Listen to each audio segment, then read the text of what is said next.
Hey,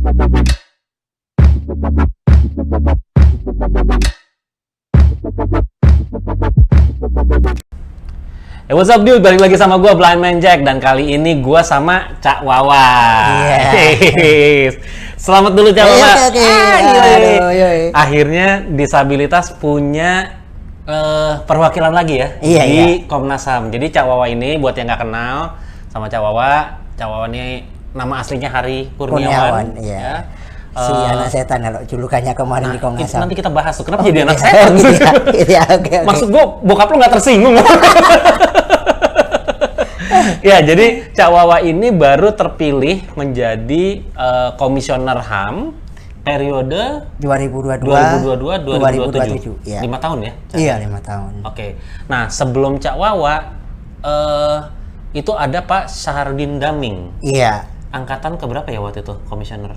Itu angkatan 2000-an kalau nggak salah, 2005. Saya lupa lah pokoknya, udah 3 periode yang lalu lah. Iya, 3 periode yang lalu ya. Nah, dan setahu saya hampir setiap periode selalu ada teman-teman disabilitas yang apply. Iya, betul. Betul ya? Betul. Apa namanya? Cuman yang baru kepilih itu Pak Daming itu tunanetra. Nah, kalau Cak Wawa buat yang teman-teman yang tidak bisa melihat, boleh mendeskripsikan sedikit? Bentuknya nggak beraturan sebenarnya. Nggak beraturan. Jadi susah mau mendeskripsikan ya. Kalau dideskripsikan, saya ini sebenarnya masuk ke disabilitas fisik ya, atau difabel fisik. Dari sisi leher, kemudian agak condong ke kanan. Jadi kalau ada apa yang sorong ke kanan, sorong ke kiri, itu saya sorong ke kanan. Terus ada tangan kanan juga, kemudian kaki kiri. Jadi itu nggak tahu lah, kayak apalah, bingung juga mau mengartikan ini. Dan juga ada sedikit disleksia ringan sebenarnya. Jadi jangan main singkatan-singkatan yang susah itu. Gitu. Kalau bahasa Jaksel oke lah ya. Oke lah. Which is gitu kan. Which is, nah, pokoknya yang penting which is aja dulu. Iya. Literally sama which is aja dulu itu. Kita kan di Jaksel nih, di tempat sekarang. Betul, tempatnya di Jaksel sekarang. Ya, Cawa jadi komisioner HAM. Takut nggak sih? Ya, kalau takut sih ada ya perasaan takut, karena tugas ini beban berat ya. Pasti akan banyak rintangan dan tantangan ya. Tetapi sekali lagi hidupku itu udah tak pasrahkan ke Tuhan. Jadi saya harus mengabdi dengan sebaik-baiknya. Apapun resikonya, itu udah jadi tantangan tersendiri begitu. Bahkan kalaupun nyawa akan dihilangkan, saya sih siap begitu. Tapi memang harus prepare sejauh itu sampai artinya seserius itukah menjadi Komnas HAM sampai memang akan menghadapi ancaman-ancaman seperti yang tadi Cawa bilang? Ya, hidup kita ini udah nggak bebas. Jadi sekarang karena gini Cawa, gue pernah waktu yang zamannya Pak Daming, gue pulang naik mobilnya Pak Daming, terus gue tuh duduk di belakang, gue pikir sebelah gue bantal. Nah, pas gue angkat, asistennya bilang, "Mas, itu taruh aja di belakang," gitu kan. Nah, bendanya tuh gepeng gitu loh, tapi gue kira bantal. Gue taruh di belakang, terus gue tanya, "Apaan tuh?" "Rompi anti peluru." Anjay. Serius, ada rompi anti peluru, apa namanya? Artinya memang seberat itu kah? Seberat itu. Jadi ancaman, intimidasi terhadap komisioner Komnas HAM itu ada. Bahkan peretasan di mana-mana. Bahkan hari ini pun, kalau saya bilang HP saya sudah nggak steril. Harus hati-hati berbicara juga, dilewati telepon gitu kan. Pesan-pesan WhatsApp juga harus dikontrol. Karena memang udah mulai ada gejala-gejala seperti itu. Semua teman-teman udah merasakan gejala-gejala seperti itu. Bahkan ketika sebelum resmi dan sebelum terpilih di 9 besar, masih di 50 besar, itu sudah udah kerasa banget itu tekanannya. Kemudian bagaimana ada yang ngikutin dan sebagainya, itu udah mulai. Bahkan kalau teman-teman kan enak ya, naik Grab, naik Goka, naik GrabCar ataupun Gojek gitu, aman. Ini enggak, kadang-kadang kok mencurigakan drivernya kayak gitu kan, potongan-potongan cepat dan sebagainya begitu. Berarti pas gue datang juga kaget juga dong, jangan-jangan nih Mas Jak yang lain. Saya malah ngerasa ini jangan-jangan MIB nih, Man in Black nih. Man in Black. Kalau saya memang black sebenarnya. Black, ya. Tapi kalau misalnya tantangannya separah itu, Cak, kok mau? Ya lagi-lagi saya melihat. Secara pribadi, kalau gue boleh tanya, secara pribadi yang lo kejar apa sih jadi Komnas HAM itu? Pengabdian yang jelas, yang pertama itu. Kedua, ketika saya sebelum jadi Komnas HAM, saya mendampingi kasus-kasus agraria dan sumber daya alam. Yang itu juga sampingan dari isu disabilitas ya. Itu juga kok gini sih, agak sedikit lambat juga gitu kan. Penyelesaian dari persoalan ini, baik di komisioner Komnas HAM maupun di political will yang ada ya. Nah saya kayaknya harus terjun nih. Memang selama ini saya bilang kalau kita terjun kita belum tentu bisa merubah keadaan. Tetapi minimal ketika kita terjun kita akan tahu di mana hambatannya dan bagaimana solusi untuk mencari hambatan itu, untuk menghilangi hambatan itu. Termasuk di isu-isu disabilitas, karena di isu agraria, di isu sumber daya alam, di situ ada isu disabilitas kan begitu. Yang harus dipenuhi kan gitu. Contohnya apa kalau bicara tentang isu agraria, ada isu disabilitas juga di sana, karena itu kayaknya kan dua hal yang beda banget tuh. Kalau buat orang awam ya, artinya kenapa permasalahan disabilitas bisa muncul juga di permasalahan agraria? Ada persoalan eco-ableism ya. Eco-ableism yang dimana teman-teman non-difabel mau NGO apapun yang bergerak ke lingkungan atau ke isu sumber daya alam dan agraria itu tidak pernah menyentuh isu disabilitas. Padahal misalnya kerusakan lingkungan itu kan menyebabkan bertambahnya angka prevalensi disabilitas kan begitu. Misalnya kayak pembuangan limbah beracun di sungai. Nah, ketika kemudian diminum oleh masyarakat, nah itu bisa jadi kadar timbalnya cukup tinggi. Dan itu juga akan menyebabkan bertambahnya angka prevalensi disabilitas, bisa jadi disabilitas psikososial, penyebab bertambahnya disabilitas karena mungkin dari kelahiran atau orang dalam tanda kutip keracunan gitu. Bahkan kalau nggak salah NLR pernah ngeluarin rilis ya, di bekas tambang pasir aja ada bakteri kusta. Ini kan juga potensi-potensi seperti itu. Dan yang saya tangkap sekarang di Cikoneng misalnya, di Cikoneng itu ada tambang emas. Dan dari akibat pencemaran yang dilakukan oleh tambang emas itu ada 2 orang yang menjadi disabilitas intelektual di usia tua, di usia 25 tahun. Oh, berarti tidak dari lahir? Tidak dari lahir. Gitu. Makanya saya konsen bahwa ada zat-zat teratogen yang berbahaya di dalam industri ekstraktif. Itu yang menyebabkan kemudian udahlah saya terjun untuk menyelamatkan disabilitas juga gitu. Tapi lo nggak khawatir justru ketika masuk ke menjadi komisioner malah ruang gerak lo jadi terbatas ketimbang waktu lo masih di LBH? Khawatir sih iya, ada. Tetapi kan kita ini kan memegang amanah rakyat. Kalaupun nanti dicegah, dibatasi. Nggak, artinya kalau dari segi kewenangan, gue sih ngebayangnya ini gue nggak. Segi kewenangan. Ya artinya kalau gue ngebayanginnya sebagai ya gue kan juga aktif ya di pergerakan gitu kan. Nah sebagai individu yang aktif di gerakan, gue ngerasa gue punya banyak channel atau banyak cara untuk gue kontribusi lah ya gitu ya. Salah satunya dengan bikin YouTube seperti ini gitu kan. Gue nggak istilahnya no hold bars gitu kalau gue. Nah sementara sebagai komisioner mungkin ada regulasi yang harus lo ikutin, mungkin ada kode etik dan lain sebagainya. Lo nggak khawatir itu akan justru malah mempersempit ruang gerak? Nggak pernah ada. Nggak apa-apa ya gue. Iya nggak apa-apa, santai aja. Nggak pernah ada kekhawatiran sih terkait itu gitu loh. Ini artinya kan walaupun ada tatib ataupun aturan-aturan internal yang harus saya taati, tapi kan selama itu kerja-kerja untuk kerakyatan dan masih segaris dengan tatib, saya akan menjalankan walaupun ada tekanan dari manapun. Karena saya adalah pribadi yang independen dan Komnas HAM adalah lembaga independen, maka saya akan menyuarakan itu, menyuarakan ketidakadilan termasuk di dalam konteks pemenuhan hak penyandang disabilitas. Tetapi yang patut diingat teman-teman, ini kayaknya teman-teman disabilitas nih aku menangkapnya itu ada ekspektasi yang terlalu tinggi terhadap diriku gitu kan. Ya, betul. Padahal kalau kita di Komnas HAM tidak hanya isu disabilitas yang akan kita bawa, semua isu akan kita rangkul begitu. Ini jadi jangan apa ya, jangan kemudian skeptis, lambat nih yang dilakukan Cak Wawa. Enggak. Karena saya harus bertarung dengan isu-isu yang lain begitu. Tetap isu disabilitas itu menjadi isu prioritas. Makanya di langkah awal saya adalah bagaimana men-mainstreaming isu disabilitas itu ke dalam semua kebijakan Komnas HAM. Gitu. Jadi masuk ke semua lini ya. Iya. Itu yang salah satu hal yang pertama akan lo lakukan ketika lo masuk sebagai komisioner. Caranya? Nanti akan saya bawa di paripurna tanggal 14 November. 14 November akan. Iya. Saya akan mencoba membawa isu paripurna pertama lo atau paripurna pertama di Komnas HAM.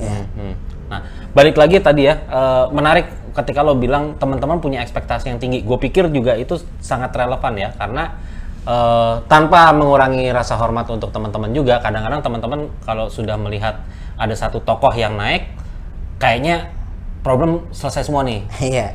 Kita ambil aja dulu misalnya Angki ya. Angki naik jadi staf sus presiden, wah teman-teman langsung yang wah permasalahan disabilitas bakal selesai oleh Angki gitu kan. Terus ada Pak Maman misalnya ya, Pak Maman itu di kantor staf kepresidenan gitu kan. Iya. Nah, lo juga mungkin akan mendapatkan ekspektasi seperti itu dari teman-teman kalau menurut gue ya. Iya. Akan banyak teman-teman yang berpikir bahwa ada Cak Wawa di situ pasti selesai semuanya. Nah, gimana lo memberikan edukasi ke teman-teman bahwa ini lo tugas gue tuh nggak semudah itu gitu loh. Ya, sebenarnya saya sudah melakukan itu ketika setelah ditetapkan sebagai calon anggota Komnas HAM yang baru ya. Seminggu kemudian saya bikin virtual meeting diskusi dengan teman-teman DPO dimanapun gitu kan, yang difasilitasi oleh Formasi Mas Joni dan Pak Maman, yang Pak Maman jadi fasilitatornya. Nah di situ saya membuka kan seluas-luasnya keluhan teman-teman seperti apa harapan teman-teman terhadap Komnas HAM, dan juga saya memberikan edukasi bagaimana tugas dan wewenang saya di Komnas HAM. Jadi itu, dan itu akan saya lakukan tiap bulan. Ini juga bahan evaluasi saya gitu kan. Ketika saya ngomongkan seperti ini, kritikan teman-teman terhadap saya apa begitu. Saya jadi akan terbuka dengan kritikan, bahkan kalau perlu dimaki-maki, dibilang goblok juga nggak masalah gitu. Kan begitu. Jadi itu sih intinya, saya harus mendekatkan diri dengan teman-teman, dan saya akan selalu bilang progres dan capaian yang sudah saya lakukan di Komnas HAM terkait isu disabilitas begitu. Ya, karena kemarin ada kan teman-teman kita yang di komisi juga seminggu setelah terpilih malah hilang. Itu bukan hilang. Oh, bukan hilang. Oke, gimana nih klarifikasinya gimana nih? Operasi senyap. Oke. Mereka operasi senyap, aku operasi nyata gitu kan, gitu. Bukan hilang, operasi senyap. Cuman memang harusnya emang nggak ada. Bukan, harusnya kan dilaporkan kan tugas-tugas yang udah mereka lakukan seperti apa kan begitu. Iya. Bukan nggak ada, kalau nggak dilaporkan ya dianggap nggak ada, padahal operasi senyap mereka. Iya, begitu. Padahal tinggal ngelaporin doang ke grup ke mana lah, posting-posting aja lah paling nggak gitu kan ya. Udah ketahuan tuh. Tapi ya sudahlah, mungkin mereka juga sedang berpikir bagaimana caranya supaya bisa take action gitu kan. Nah, tapi kalau lo sendiri, sekarang kita ngomongin agak serius sedikit. Kita ngomongin strategi deh gitu ya. Tadi nggak serius ya? Tadi kayaknya. Tapi kan serius loh. level belum serius. Gitu ya. Nah, sekarang kita tahu nih bahwa sudah banyak teman-teman disabilitas. Ini kan salah satu cita-cita teman-teman disabilitas juga ya. Bahwa kita akhirnya ada perwakilan di berbagai lini lah ya. Ada yang di lembaga pemerintah, ada yang jadi karyawan, ada yang jadi komisioner, ada yang jadi apapun lah itu ya. Gitu. Nah, bagaimana lo sebagai komisioner bisa merangkai jejaring ini antara satu tokoh dengan tokoh yang lain, atau satu lembaga dengan artinya satu kawan dengan kawan yang lain, untuk semuanya bisa punya peran? Apakah ini jadi tanggung jawab lo juga untuk bisa berkoordinasi sama teman-teman yang sudah lebih dulu ada di lembaga pemerintah? Nah, ini harus aku omongin ke teman-teman bahwa visi misi saya kan pertama adalah memajukan hak penyandang disabilitas dengan kemudian mengikut sertakan disabilitas dalam konteks pemantauan pemenuhan hak dan khususnya hak penyandang disabilitas. Nah, ketika berbicara dengan lembaga lain, saya menyebutnya lembaga lain ya, ada Komnas Perempuan, ada Komnas KND, ada yang lain-lainnya. Itu saya akan merangkul karena saya punya impian besar nih bahwa harus ada pelindungan pembela HAM yang inklusif disabilitas. Itu yang akan saya garap mati-matian nantinya. Karena nanti terus terang desakan dari kawan-kawan masyarakat sipil ada amandemen Undang-Undang HAM 39 tahun 99 itu akan diamandemen, desakannya seperti itu, dan ada salah satu pasal klausul tentang pelindungan pembela HAM. Nah, di situ saya lagi tarung mati-matian tentang pelindungan pembela HAM yang inklusif disabilitas. Kenapa? Karena penting. Komnas HAM bukan seperti KND yang mereka punya pengetahuan lebih tentang disabilitas ya. Hanya aku saja begitu kan. Nah, yang punya pengetahuan itu mungkin yang jadi hal berat juga ya. Artinya lo masuk situ sendirian, ya kan? Iya. Terus harus bertarung. Kemudian nah, ini nanti kita akan kolaborasi bagaimana membuat mekanisme pengaduan yang inklusif disabilitas dan kemudian mengajak teman-teman DPO agar terlibat dalam mekanisme pelindungan pembela HAM di daerah begitu. Ya, contoh nyata misalnya kasus PJS kemarin. Kenapa saya bilang kasus PJS? Kasus PJS tidak ada satu lembaga pun yang mengcover teman-teman yang kemudian mengalami perundungan dari keluarga disabilitas mental yang lagi diadvokasi, begitu. Nah, saya nggak ingin seperti itu, makanya saya ingin merangkul semuanya. Bahkan kalaupun ada satu lembaga yang dibenci saat ini, menurut menurut teman-teman yang nggak bergerak dan sebagainya, itu akan saya rangkul kok, akan saya rangkul, akan saya ajak kerjasama, bahkan kalau bisa. Karena sebenarnya peranan mereka juga penting sebenarnya kan. Penting banget. Begitu. Tapi tidak difungsikan, ketika tidak difungsikan dengan baik, yang terjadi akhirnya seperti sekarang ini. Iya, ada simbiosis mutualisme lah, gitu kan. Komnas HAM butuh pengetahuan tentang disabilitas, mereka butuh bagaimana sebenarnya konteks hak asasi manusia sesungguhnya kan begitu. Termasuk pelaporannya nanti di UPR, bagaimana pelibatan mereka kan begitu. Ini kan UPR mereka masih belum bukan belum ya, tapi udah dilibatkan hanya sekedarnya aja sama Komnas HAM. Nah, ini nanti kedepannya UPR terutama untuk ngomong CRPD ya kita akan bekerja sama-sama. UPR mungkin nggak semua teman-teman ngerti. Iya. Itu UPR itu kayak makanan aneh memangnya. UPR itu Universal Periodic Review. Jadi laporan tentang pemajuan, pemenuhan, promosi dan kemudian penghormatan hak asasi manusia di Indonesia. Dan itu yang akan dilaporkan di sidang PBB.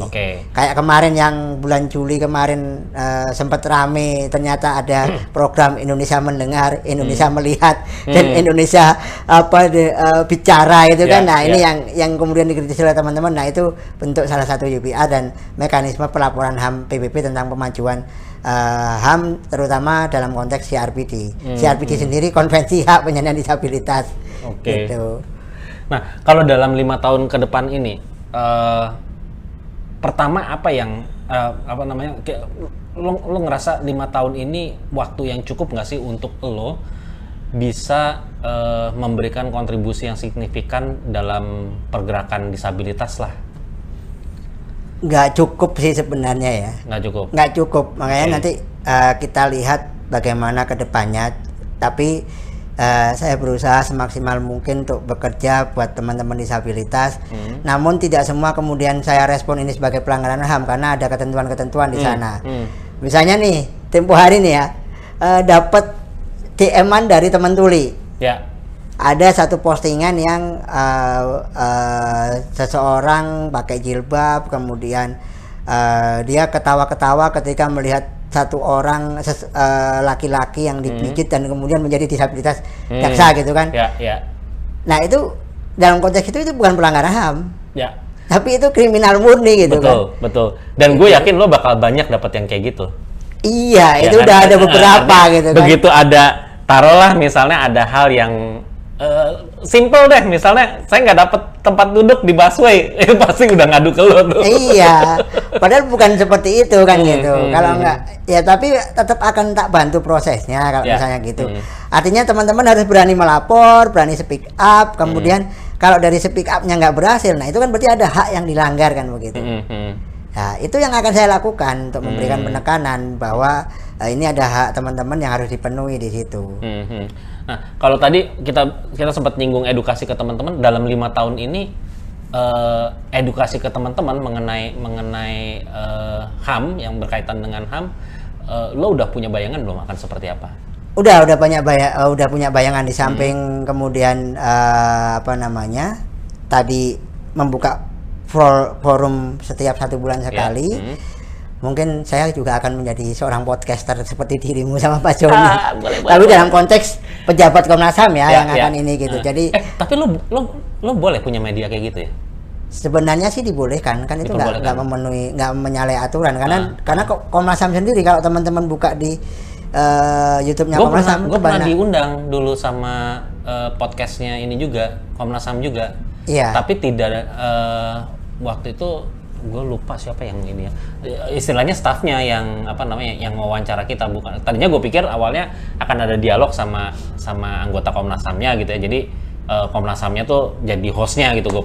Awalnya gue pikir gitu, tapi pas diundang terus kita briefing, oh ternyata ada host podcastnya sendiri gitu loh, bukan dari Komnas HAM-nya gitu. Nah itu masukan nih aku baru dengar saya, nanti coba komposisi ini agak tak rubah misalnya, nanti dari komisionernya tampil kemudian duet dengan tokoh-tokoh disabilitas dengan aktivis disabilitas untuk ngomongin hak disabilitas dan hak asasi manusia yang lainnya kan begitu. Ini masukan nih. Ya, boleh. Nanti gue kirim deh rekaman ininya deh, rekaman podcastnya, karena gue juga nggak tahu ya apakah itu artinya gini. Gue tahu itu officially Komnas HAM, tapi apakah itu satu-satunya podcast Komnas HAM gue nggak tahu tuh. Banyak kok. Nah, ternyata ada banyak juga kan. Oke. Nah, yang gue nggak ngomong sama ininya, nggak sama komisionernya, gitu. Nah, kalau rencana lo seperti apa? Rencana saya ya minimal 1 bulan sekali lah ngundang tokoh disabilitas, nanti menggunakan media Komnas HAM begitu kan, untuk melakukan edukasi terkait HAM itu sendiri. Itu yang kedua, saya mungkin kalau rupanya rencana ini nggak berhasil, plan B-nya adalah membuat media sendiri gitu kan, untuk mengedukasi teman-teman tentang hak asasi manusia gitu. Kan saya juga punya YouTube, cuman belum pernah podcast aja kan gitu. Itu gue belum pernah nonton YouTube lo. Emang belum pernah podcast. Ya. Ternyata baru dibikin doang. Iya dibikin doang tahun 2008-an lah kan gitu kan. Pertama kali YouTube muncul, tapi isinya cuman share video aja gitu kan. Bukan produksi sendiri. Makanya begitu lihat teman-teman bikin podcast, menarik juga ya kalau saya bikin podcast kan gitu. Nah, sekarang gue mau tanya sama lo, kalau artinya lo udah ngeliat beberapa YouTube, podcast temen-temen, boleh nggak lo komentarin dari lo sebagai aktivis gitu ya, dengan temen-temen merambah ke YouTube, ke podcast, apapun itu tema yang mereka gelontorkan gitu. Kalau menurut lo ini fenomena apa nih di teman-teman disabilitas nih? Ya. Lo melihat ini sebagai sesuatu yang menarik dalam konteks pergerakan atau justru kayaknya agak wasting time?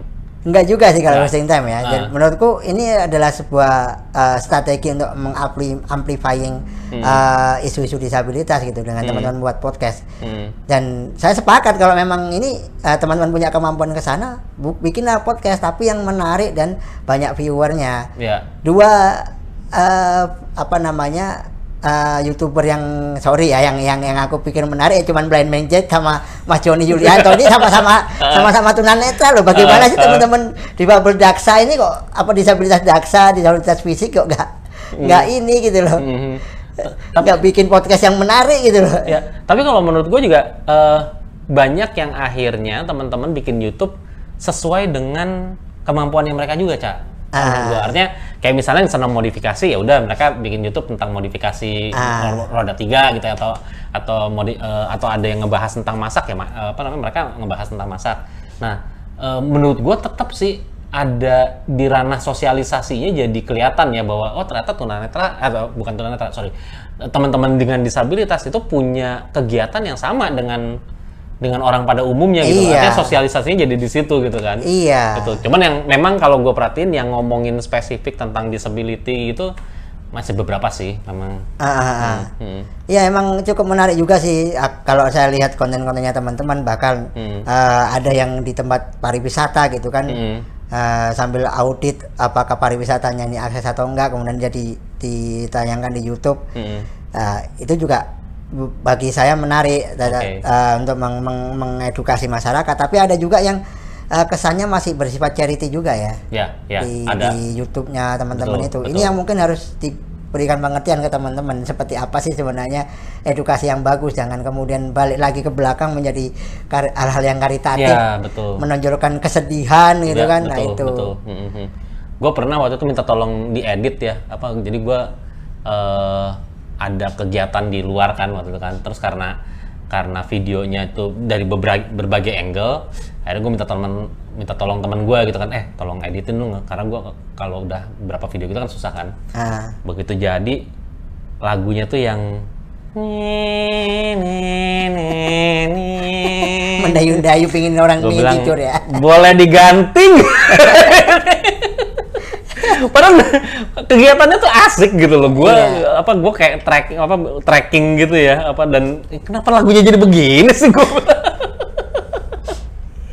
Gitu. Tapi ya itu juga salah satu cara gue juga untuk akhirnya masuk kepada komunitas YouTube dan bicara sama mereka gitu loh, bahwa lo coba deh ngangkat hal yang jangan yang dari sisi kesedihannya aja tentang disabilitas gitu ya.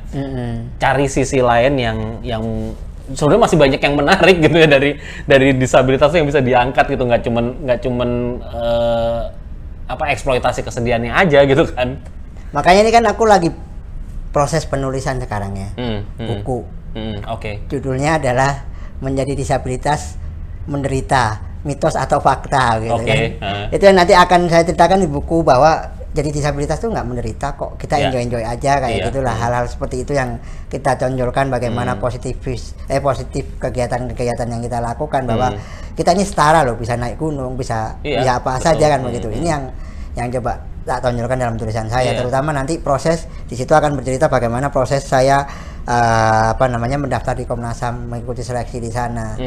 Bahkan dari orang yang dianggap sepele di pencalonan sampai menjadi kuda Troya dan akhirnya nggak terbendung menjadi si anak setan dalam Komnas HAM tadi. Nah itu dalam proses seleksi, Cak, lo ngerasa confidence gak sih dari awal bahwa lo akan terpilih? Atau justru lo malah nggak terlalu ini? Saya itu kan sebenarnya bukan iseng-iseng ya daftarnya ya. Saya ingin memenuhi kuota difabel yang pertama begitu. Kedua, kok terus beranjak, ya udah ini makin confident. Bahkan baru terakhir mulai stressing itu di mau uji publik DPR. Lo punya tim nggak? Tim itu di akhir-akhir, di awal nggak ada.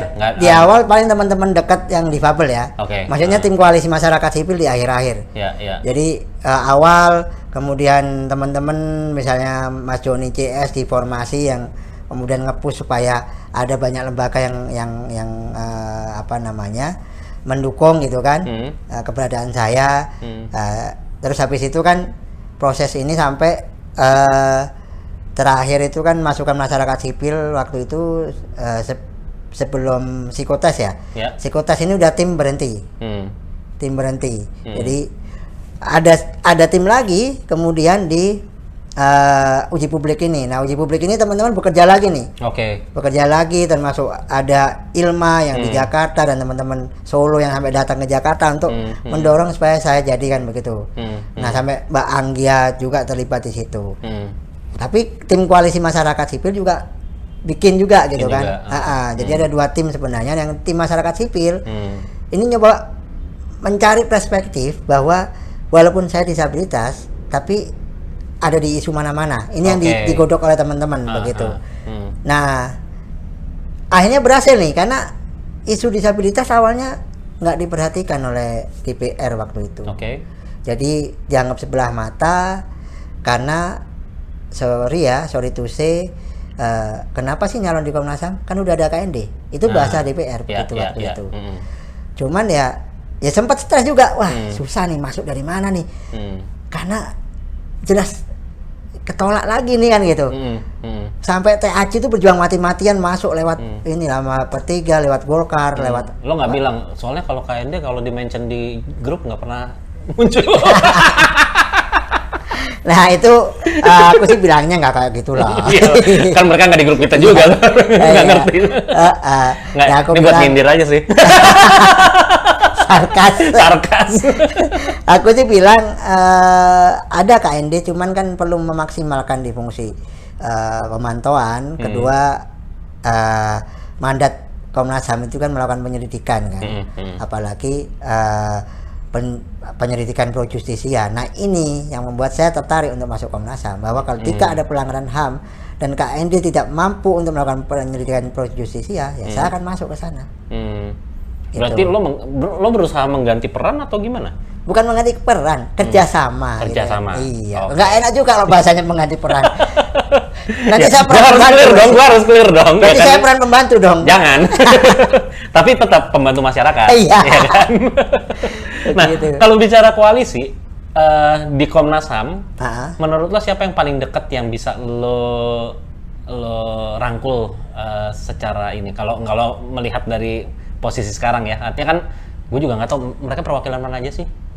Ada dari Elsam, ada dari akademisi, ada dari mantan komisioner di LPSK, KPU, KPAI, ada yang staf ahli juga. Menurut lo siapa yang kalau kita bicara strategi, siapa yang paling gampang lo rangkul dalam waktu dekat ini untuk sinergi sama lo? Kalau itu untuk belum ada. Untuk mainstreaming, untuk disability mainstreaming ya? Iya, kalau untuk disability mainstreaming, ketika saya lontarkan kemarin, semua sepakat untuk disability mainstreaming, termasuk nanti mungkin akan ada pelatihan juga buat staff begitu kan, dan tidak hanya staff tapi komisioner untuk dalam itu. Makanya ini sebenarnya peluang buat KND nih untuk melatih kita gitu kan, harusnya itu.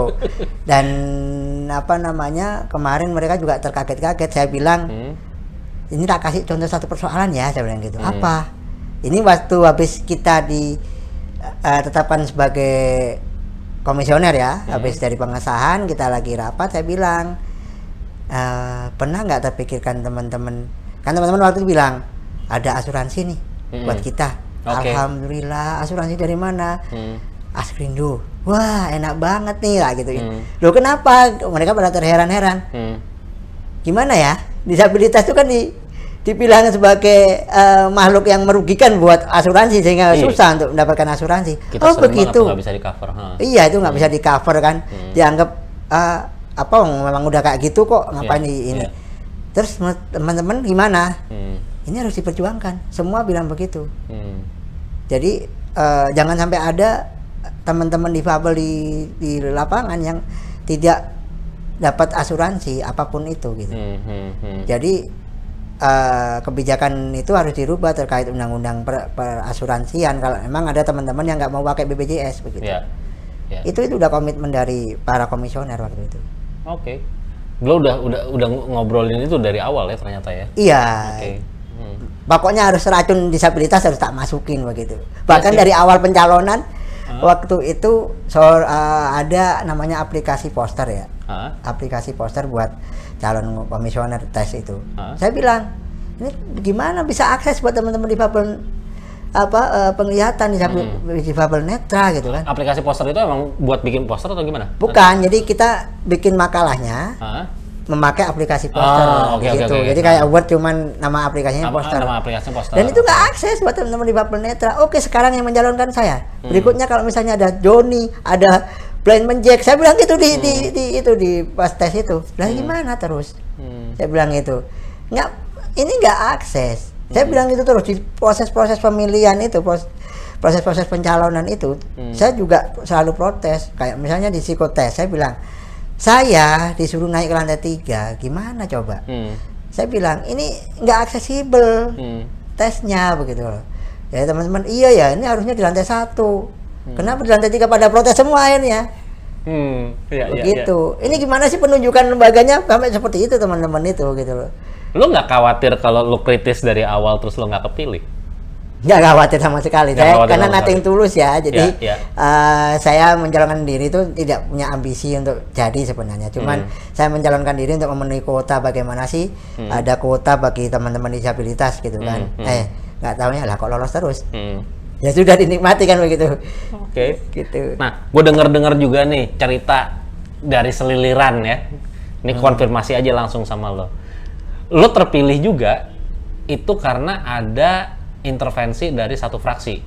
Gue lupa fraksinya apa, tapi katanya ada satu fraksi yang akhirnya ngedukung lo dan lo terpilih karena seharusnya lo nggak kepilih. Itu yang gue dengar gitu ya. Nah, pertanyaan gue, lo berhutang nggak dengan fraksi itu? Ada 4 fraksi loh. Ada 4 fraksi. Ada 4 fraksi yang mendukung. Lo punya utang sama 4 fraksi itu nggak? Tidak merasa punya utang. Tidak merasa punya utang. Tidak merasa utang. Tapi memang yang giat kemarin kan Nasdem ya. Saya sebut aja satu Nasdem karena ada Mbak Anggi yang memang dia ketol ngomongin tentang saya ke Bu Reri dan kemudian ini ditangkap oleh Bu Eva Yuliana begitu. Tapi sih saya tidak merasa punya utang karena saya akan tetap kritis gitu kan. Bagi mereka kalau memang mereka menjadi partai yang ini konteks berbicara partai ya, kemudian melakukan pelanggaran HAM ya kan saya semprit juga gitu kan. Itu karena kita lagi-lagi kerja untuk rakyat bukan untuk partai kan begitu. Kita dibayari honor kita dari pajak rakyat. Ya. Itu. Ya, pokoknya kalau ternyata Cak Wawa ingkar, kita potong video ini, kita pasang di video-video Tron. Asik, itu baru sip itu. Ya kan? Iya itu dong. fungsi kita dong. Artinya kan Iya. lo punya jejak digital, lo punya komitmen yang harus lo jalanin dan nggak main-main gitu kan artinya dalam konteks ini. Nah, gue juga balik lagi mau nanya. Mungkin ini pertanyaan terakhir gue. Secara pribadi, balik lagi ke gue mau ngomongin rasa takut, rasa khawatir mungkin ya. Kalau dari lo sendiri, setelah 5 tahun nanti lo selesai, taruhlah apa ya mudah-mudahan sih bisa kepilih lagi ya. Tapi kayaknya nggak nyalon lagi. Kenapa? Kayaknya nggak nyalon lagi. Oh, lo nggak ada niat nyalon lagi? Belum tahu ya. Belum tahu. Tapi sejauh ini nggak ada apa namanya ambisi untuk nyalon lagi begitu. Oke. Kalau gitu gue tanya, apa yang lo paling khawatirkan setelah 5 tahun lo menjadi komisioner? Apa yang lo paling khawatirkan tidak tercapai atau tidak ya artinya tidak tercapai lah dalam 5 tahun ini? Apa ya, penyelesaian pelanggaran HAM berat masa lalu itu yang saya khawatirkan nggak tercapai, termasuk bagaimana di kasusnya Cak Munir itu yang jadi PR puluhan tahun juga kan? Iya, itu. Ya. Begitu. Lain dari itu ya tentang hak-hak disabilitas juga menjadi PR cukup panjang ini. Jangan-jangan nanti saya hanya ngecap aja dan nggak ada realisasi dari kerja-kerja yang saya lakukan begitu kan. Itu minimal ada perubahan tidak hanya paradigma tapi bagaimana kemudian ada aturan yang memang khusus mengatur tentang perlindungan pembela HAM yang inklusif disabilitas begitu.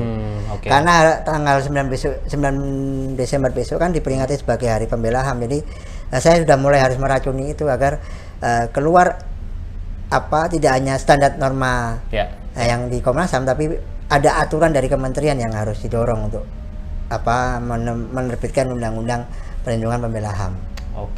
Gitu. Sip ya, mudah-mudahan lah. Dan mungkin yang harus digarisbawahi juga adalah lo nggak kerja sendiri. Iya. Ya kan, artinya lo tetap butuh dukungan dari teman-teman pergerakan juga, ya kan, individu dari teman-teman juga, banyak pihak yang pastinya lo harapkan bisa dukung lo juga gitu kan, karena ini bukan kerjaan satu orang juga gitu. Iya, kan? butuh banget tuh, please jangan tinggalin saya ya, please. Kalau saya salah sekali lagi. Kalau perlu digebuk, kalau perlu dilempar bom molotov nggak apa-apa ya. Oke. Cak Wawa, thank you banget. Sama-sama. Gua tahu lo sibuk banget. Good luck untuk 5 tahun ke depan. Nanti gue sih rencana mungkin pertengahan tahun lo menjabat, kita mungkin bisa ketemu lagi, kita bisa ngobrol lagi gitu ya. Siap-siap demo ya, pertengahan saya menjabat ya. Boleh. Nggak perlu teman-teman di Bapel demo nih. Saya tunggu nih, saya dengan senang hati menerima demonya teman-teman. Karena saya ingin merasakan dulu saya demo, sekarang saya di demo. Iya. Oke. Gitu. Sip, dan teman-teman boleh komen di bawah apa harapan lo sih sebenarnya dengan adanya Cak Wawa sebagai komisioner HAM. Mungkin lo punya harapan, mungkin lo, tapi jangan ngaduin di bawah ya, nanti nanti komen gue penuh semua. Ada channelnya lain ya kalau itu ya. Oke, thank you semuanya. Silakan klik like, subscribe, pokoknya tombol-tombol di bawah itu, lakukan sesuatu dengan mereka, dan kita akan kembali dengan video yang berikutnya. Thank you, bye-bye. Thank you, bye.